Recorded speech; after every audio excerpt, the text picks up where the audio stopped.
વર્ષનો ભાઈ છેલ્લો દિવસ છે, 31 ડિસેમ્બર છે. આજે અમે લોકો ઘરે બેઠા છે. જેવી રીતે તમે હળદરની શાકને બહુ જ પ્રેમ આપ્યો, એવી રીતે આજે અમે બનાવી રહ્યા છીએ બેંગનનું ભરતું.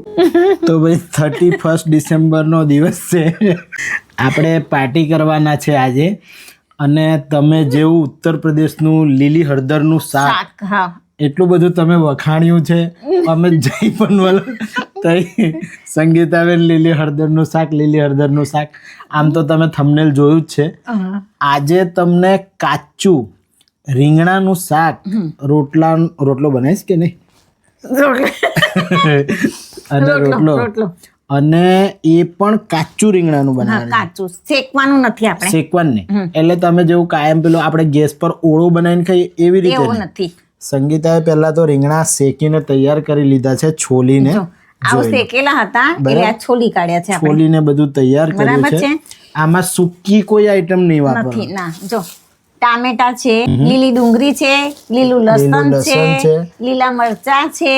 હવે બીજું શું શું નાખીએ છે એ બધું તમને બતાવીએ છે. બસ તમે લીલી હળદરને જેવો પ્રેમ આપ્યો છે એવી જ રીતનો ભાઈ રીંગણાના કાચા ભરતાને પણ પ્રેમ આપજો. ખાસ કરીને આ જે રીંગણાનું ભરતું જે બનવા જઈ રહ્યું છે, આ મહારાષ્ટ્રીયન લોકો વધારે ખાય છે. અમે લોકોએ બહુ પહેલાં ખાધેલું છે. આજે તમને બતાવીએ કેવું મસ્ત રીંગણાનો ઓળો બને છે, ગેસના પ્રયોગ વગર. બધું લીલી શાકભાજી, લીલા મસાલા. રીંગણ છે ને ચૂલા ઉપર આપણે શેકી કાઢ્યા છે. ઓકે, તો જો નવા વર્ષમાં તમારી માટે નવા મારા જ કામે લાગી ગયા છે.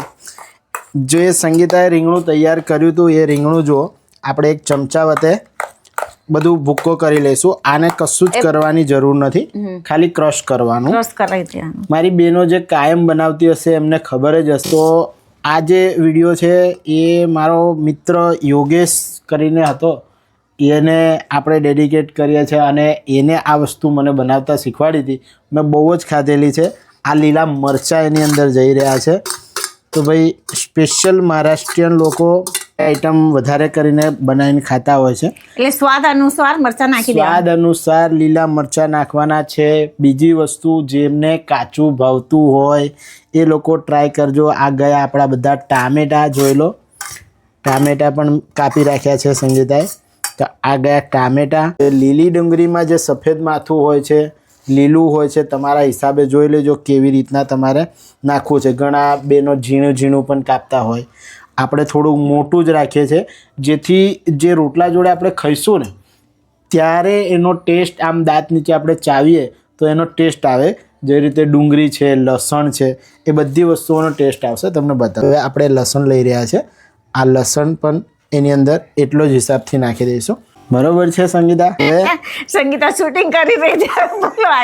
હવે જે બધી આઈટમ આપણે લીધી છે હિસાબથી, એ બધું આની અંદર આપણે હલાવી દેવાના છે. બનાવતા જેસ ના મોઢામાં પાણી.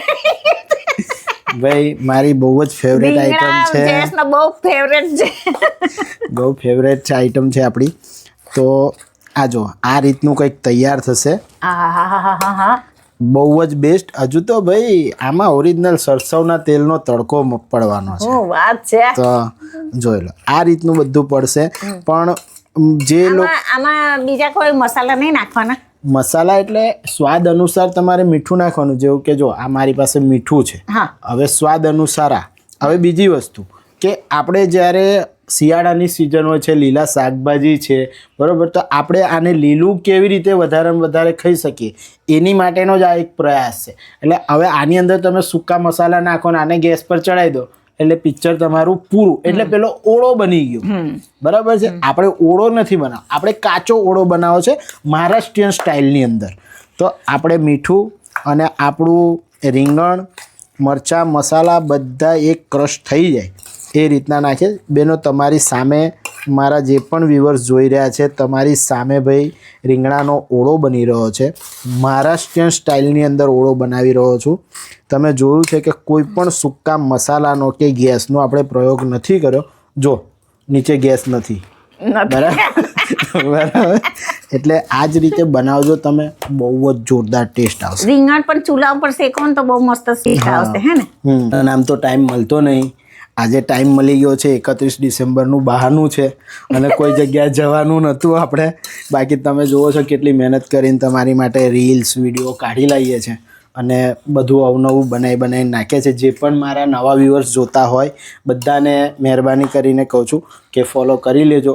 વડોદરા શહેરના નવા વિડીયો તમને અમે આપતા હોય છે, રીલો વિડીયો બધું છે. રીંગણાનો ઓળો કાચો તૈયાર થઈ ગયો છે. હવે આમાં આપણે લગાવશું તડકો. ભાઈ શિયાળાનો ટાઈમ છે એટલે સરસવના તેલનો આપણે ખાસ પ્રયોગ કરીશું. બરાબર, આ તલનું આપણે સરસવનું તેલ લીધું. જે તેલ આપણે ગરમ કર્યું એ તેલને નાખી દેવાનું છે. તમે જોઈ લો અંદર નથી જીરું ના રઈ કશું જ નહીં. તમે તમારી રીતે જે પણ તમારે નાખવું હોય 19-20 તમે એમાં કરી શકશો. બરાબર છે. અને આ તેલ જઈ રહ્યું છે આમાં મેં તલનું તેલ લીધું. તલનું તેલ બી તમારે ઓપ્શનલ સમજી લેવાનું, તમારે નાખવું હોય તો જ નાખવાનું. બાકી સરસવના તેલની જે મજા આવશે એક નંબર. તો આપણે નાખી દઈએ. આ આપણે મિક્સ કરી લીધું. હવે મને આવી રહ્યું છે મોઢામાં પાણી. એટલે હવે સંગીતા રોટલો બનાવે ત્યાં સુધી આને આપણે વ્યવસ્થિત થોડીક વાર ઢાંકીને મૂકી દઈશું સેટ થવા માટે. હવે આ સેટ થઈ ગયા પછી પણ તમને તેલ ઓછું લાગે, કંઈ પણ સ્વાદમાં લાગે ઓછું, તો તમે એને એડજસ્ટ કરી શકશો. મારી બહેનોને બધી ખબર હતી. ગરમ રોટલા અહીંયા બનાવી દીધા છે. રોટલાની અંદર પણ જો સંગીતાએ મેથી નાખી છે. એક નંબર શાક તૈયાર થઈ ગયું છે. તમે જો તેલ બેલ બધું એકદમ મેલ્ટ થઈ ગયું છે, મતલબમાં એક રસ થઈ ગયું છે. ને લઈ લઈએ આપણી થાળીમાં. એકદમ જન્નતમાં જાણે આવી ગયો. મારું તો બહુ જ બેસ્ટ છે. એકદમ સરસ, આમ કાચું લસણ ડુંગળી લીલી બહુ જ મસ્ત ટેસ્ટ આવે છે. અને રીંગણું ભાઈ આમ તો શાકનો રાજા છે પણ મારો બી ફેવરેટ રીંગણું છે. તમે આવી જ રીતે રીંગણાનો ઓળો બનાવજો આ વખતે, બહુ જ મજા આવશે. મારા પછી સંગીતાબેનનો વારો છે. આજે ભાઈ જોઈએ ભાઈ આજે જયેશે બનાવ્યું છે શાક. હવે મેં ટેસ્ટ કરીને બતાવું છું કે કેવું બન્યું છે. ખરેખર બહુ મસ્ત બન્યું છે. એકદમ આમ લીલું લસણ લીલી ડુંગળી જબરદસ્ત લાગે છે અને સરસોનો તેલનો આહા મજા પડી ગઈ. બરાબર. 31 ડિસેમ્બરની કાઠિયાવાડી નાઇટ. ધન્યવાદ જયેશને, આટલું મસ્ત શાક મને બનાવીને ખવડાવ્યું આજે. 31 ડિસેમ્બરની કાઠિયાવાડી નાઇટ કેવી રહી? જબરદસ્ત રહી છે, જોરદાર છે ને? તો ભાઈ તમે પણ આવી જ રીતે એન્જોય કરજો. ફરીથી મળીએ છીએ નેક્સ્ટ આવા જ કોઈ ઇન્ફોર્મેટિવ વ્લોગમાં. ત્યાં સુધી ભારત માતા કી જય. જય જય કરે.